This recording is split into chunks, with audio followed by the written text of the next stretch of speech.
Du 4 au 13 juillet, les drones de l'ANTEA ont répertorié et cartographié des dizaines de kilomètres carrés de fonds marins, sans aucun succès.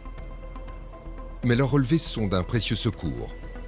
Ils ont préparé le terrain au Seabed Constructor, le bateau qui, un an plus tôt, avait découvert le sous-marin San Juan en Argentine. Il peut désormais se placer à l'aplomb d'une zone où les techniciens du navire et les ingénieurs de la marine ont la quasi-certitude de repérer l'épave. Ce qui semble être la Minerve a été repéré. Mais il faut vérifier qu'il s'agit bien de la bonne épave. Les techniciens du Seabed Constructor envoient des robots téléguidés pour s'en approcher le plus près possible et la filmer en direct. Okay, go ahead, Alex. Yeah, on deck there's 2247, which is about 100 meters off seabed. We're just spitting out.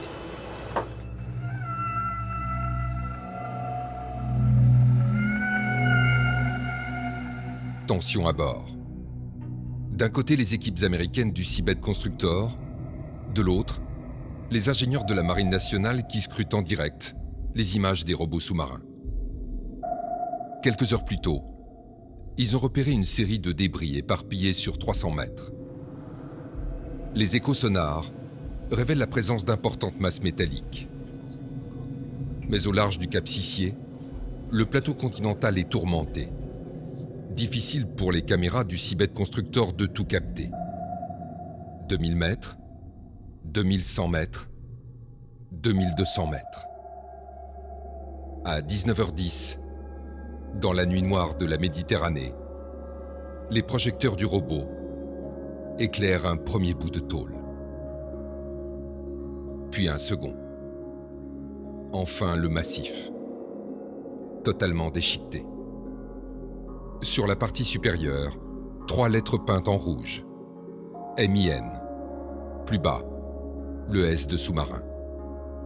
La Minerve, disparue le 27 janvier 1968, a enfin été retrouvée.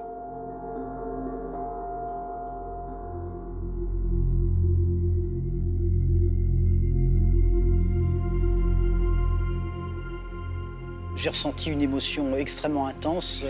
Pour donner une image, c'est un peu comme si je venais d'apprendre la disparition de mon père. Ça a été sans doute aussi fort.